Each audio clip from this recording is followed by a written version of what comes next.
Hello learners, welcome to this program. The title of the program is Need Survey for Developing Courseware. I am Shutapa Bose. I teach at the School of Education, Indira Gandhi National Open University.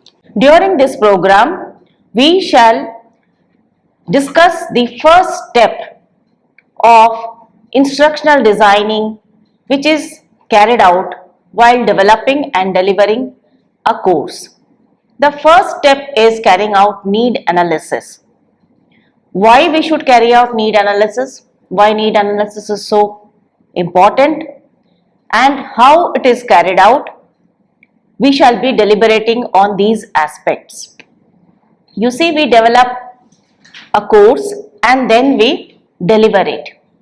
In a face-to-face situation, in a classroom or in-person situation, the teacher comes to the class, she teaches, and this is how in-person teaching helps her to deliver the course. But if a course has to be delivered through a distance mode like online, course has to be developed, or it is to be delivered using the print medium or a combination of print medium and other media like audio and video. What is to be done? A courseware has to be developed.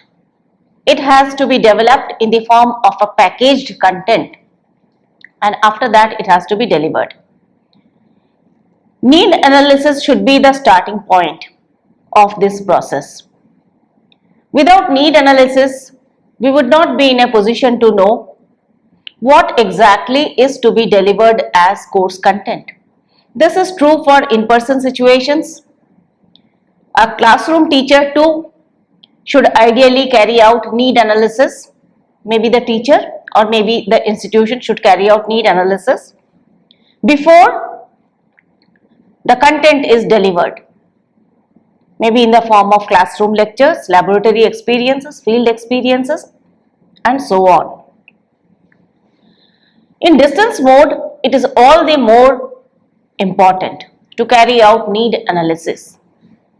What is need analysis? Need analysis is also known as need survey or need assessment. These terms are used synonymously. Need analysis is a process whereby we determine what learners want to learn and who they are.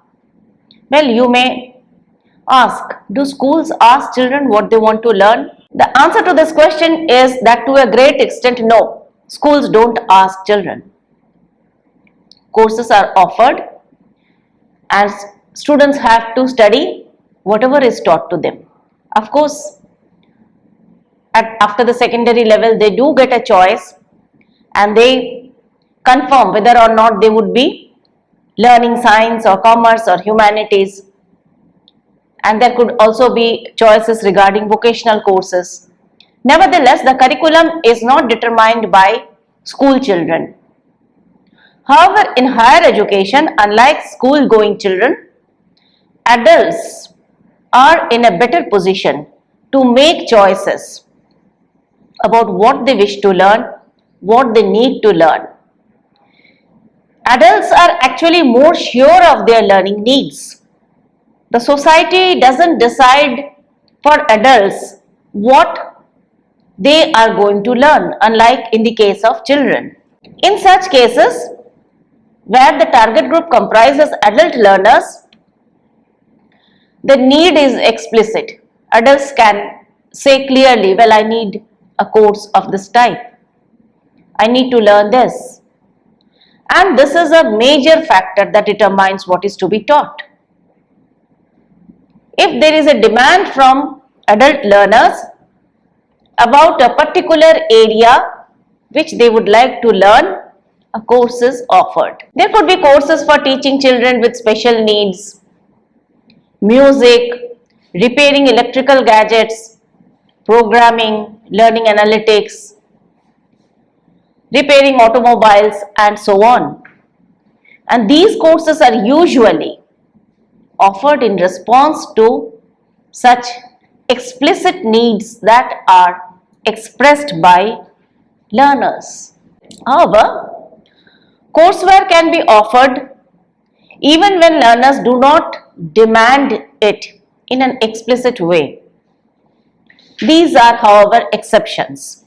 For example, an organization may perceive skill deficit in a particular area. For example, if an organization is introducing an enterprise resource planning, it would wish to train the employees for using the enterprise resource planning effectively. This is a skill deficit which is identified by the organization rather than by the target group, and the organization then provides training experiences. Similarly, if the organization feels that learning analytics is a new concept, a new area, but my employees, my teachers are not yet ready for it, the organization may organize a training program or may nominate teachers for a training program so that they can learn learning analytics.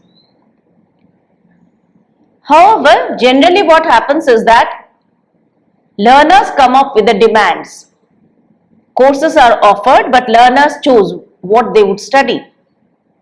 Whether they would be studying music or art, painting, drama, creative writing, physics, maths, adult learners are in a position to decide what they want to learn. There could also be new developments in a discipline. I have just cited the example of learning analytics. It is a relatively new area, and the organization or an educational institution, higher educational institution may feel that okay, let us offer a course in this area. That is because people need to know about it. Then there could also be cases where there are social changes, and such social changes trigger new areas of studies.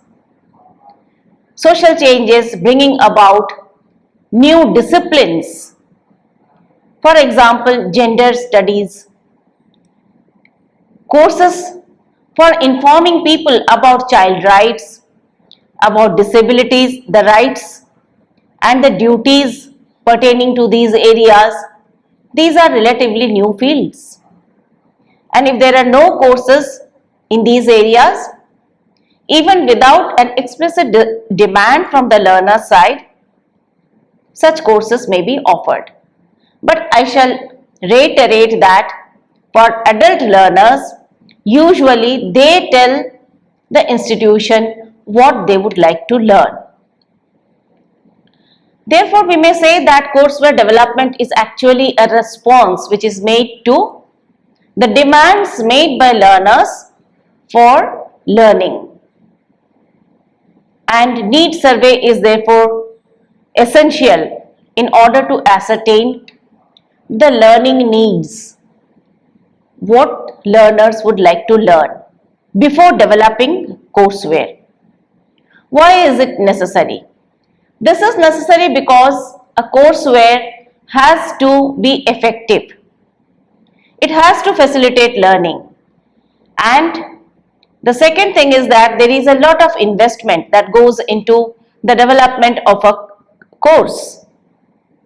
When you develop a course, you need a lot of resources, a variety of resources. Before investing time, money, manpower and other things, you would like to determine whether or not there is a demand for the course. Otherwise, there is no point in offering courses for which there are no takers. This is also one of the reasons for carrying out need survey. This is the pragmatic aspect of it. Apart from determining what our learners wish to learn, we also need to know who our learners are. We need to determine their demographic profile of the target group. Demographic information comprises information about many aspects of the target group. Target group comprises the cohort of learners who would be enrolling in the course. So what do we determine?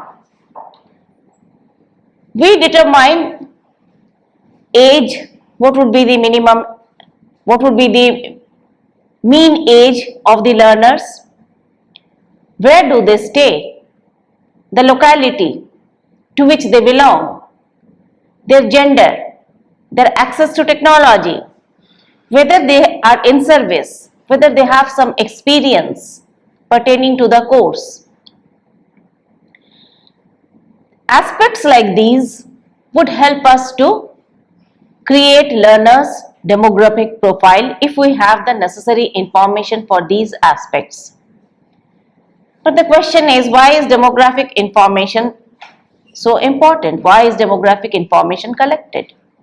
Well, let us take up these points one by one. Age is an indicator of the maturity level of learners, and this indicates readiness for learning.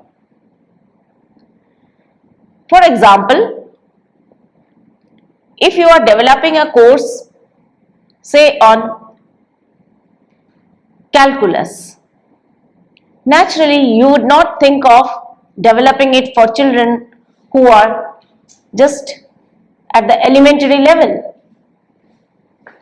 Knowing the age is also important. That is because age is an indicator of maturity, and accordingly we can pitch the course at a particular level. If I know that my audience would be mature people, say people in their middle level career, those who have just joined a profession, they would be of a certain age, but those who have spent quite some time, who have devoted quite a few years to a profession, they would have a different kind of maturity. Knowing the age of your target group would help to a great extent in determining the maturity of the people, and this is an indicator of readiness for learning. Moreover, adult learners usually have social responsibilities, unlike children who have no other responsibility but to study and pursue their hobbies. But an adult learner has a family, she may be having a job, she may be having social obligations. Therefore, she has to find time for the course that we are offering. She has to find time and how much time she will have to devote. We need to take into account this before we develop a course for adult learners. If it is too demanding in terms of time, it would not be suitable for in-service people. If I am developing an in-service education program, but my learners need to devote say 6 to 8 hours every day, it may not be possible for them if they are in service. Therefore, information about this aspect is helpful. Besides this, the academic qualification, this is also an indicator of readiness. If I am offering a course for advanced level computer science, I should know that they have passed the basic level computer courses. Only then they would be ready. And their experience. As I said, that there could be novice who have just joined a profession, and there could be people who have been in the service for quite some time. They would be having rich experience of their profession. Whether I should factor in their workplace learning, the experiences that they have acquired, and make it a part of the curriculum of the course that I would offer. This is important. And in-service people have experiences. This is one aspect. And the second aspect is that they may not be able to devote as much time as those who are not in service. And the third point is that, for example, if a course is being developed for school teachers, and if I schedule the broadcasts of the program that matches with the working hours of the school teachers, they would not be in a position to benefit from the broadcasts. I'll have to schedule the broadcast either in the evening or early in the morning. So this is the benefit of carrying out a need survey and determining whether the target group comprises in-service people. Therefore, many course providers provide the mention the time in terms of number of hours in a week that teachers or anyone who is a learner would have to devote. Access to the learning opportunities is also important, especially when content is delivered through advanced technology. This, for example, if I am developing a course for people who do not have access to, say, broadband or internet, if I have rural learners, if I have urban learners but women who do not have access to a device like a smartphone or a laptop, how would I teach them? What would be the medium through which I would be delivering instructions? I need to factor in my learners' access to technology. Information about access to technology therefore helps to plan the delivery of instructions. While age, whether they are in service, whether they have experience and their learning needs, these factors are important for developing the course content. How to plan its delivery is also important, and learners' access to technology is one of the factors that has to be factored in. We see that demographic information which is collected through need survey projects these requirements of the target group, the needs, the cultural practices of the target group. It is also important to understand this aspect. While designing the illustrations, while we include illustrations, pictures in the course content, it is always better to portray people, those who are wearing the dresses that are commonly worn in that locality. Otherwise, there would be a cultural mismatch. Learners would not be in a position to relate with the course content. And the examples, for example, if I am developing a course on, say, nutritious food or nutrition, food and nutrition, it is always better to include examples of locally available food rather than nutritious food which is not found in that area. Learners should be able to relate with the content which is being taught. This is how demographic information tells us about who the learners are, and this guides content development. Now coming to data collection, how do we collect information for needs survey?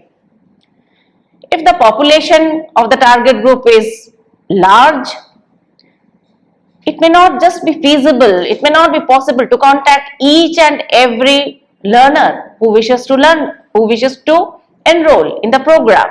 So what do we do in such cases?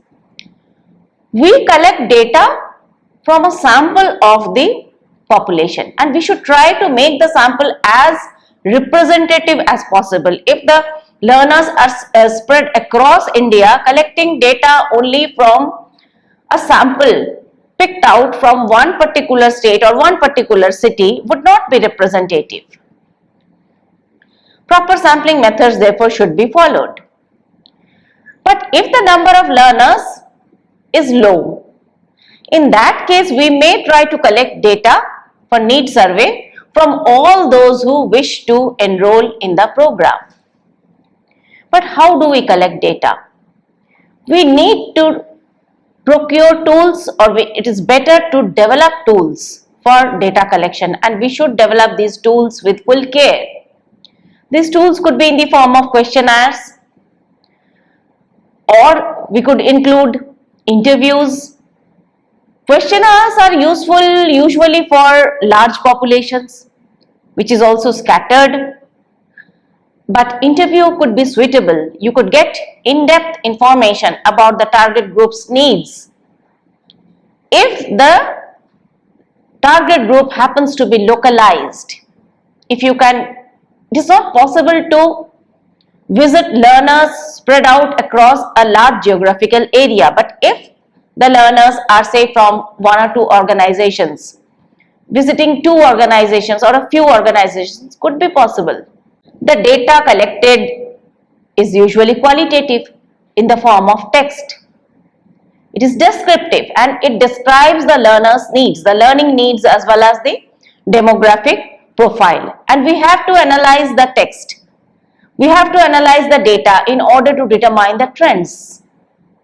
The trends emerging from the data will guide us about the learner's learning needs. For example, the trend may be that learners want to update their knowledge of softwares used for editing videos. And they want the courseware in English medium. They are in-service teachers and their average age is say 35 or 25. But they have only a limited access to internet. These trends emerging from the data, following data analysis will help us to construct the learner profile. Need survey therefore helps the instructors or the course developers to make informed decisions about the learning experiences, about the inputs she wishes to include in the courseware and deliver to learners. I'll cite an example here of a localized target group.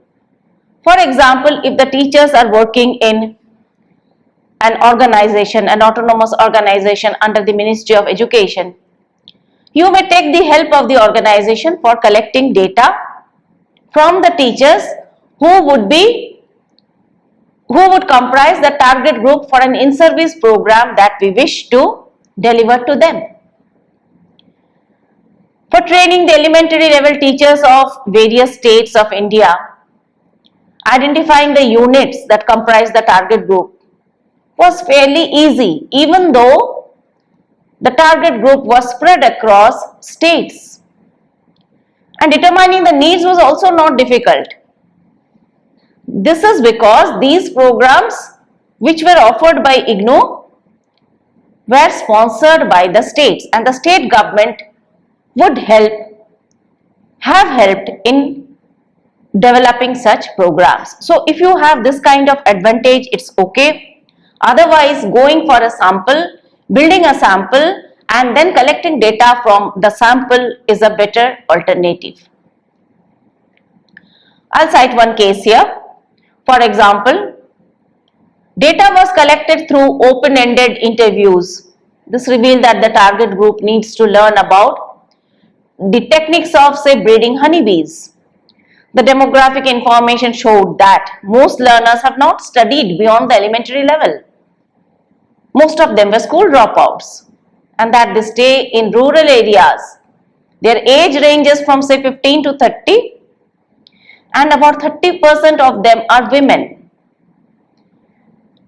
The need survey also told us that they understand mainly the language spoken in their locality. And the decision for going for text-based content and online programs were therefore ruled out. So how to develop courseware for such a target group? You say one way could be to develop text-based content, but which has ample use of images. Series of images depicting the processes, depicting the steps need to be created. Text should be less, images should be more. The images should do the explanation part. The images should be self-explanatory. And videos and interactive radio programs could be used for delivering instructions. The data collected therefore reveals that what sort of inputs should be included. I'll discuss a sample tool for a need survey. How to determine the demographic details, what should be included in a tool. This is just a sample. Name, we cannot force people to disclose their personal information including name. Therefore, we have kept it optional. Address, this is again optional, or you may ask the target group to share their address, the phone number and other contact details.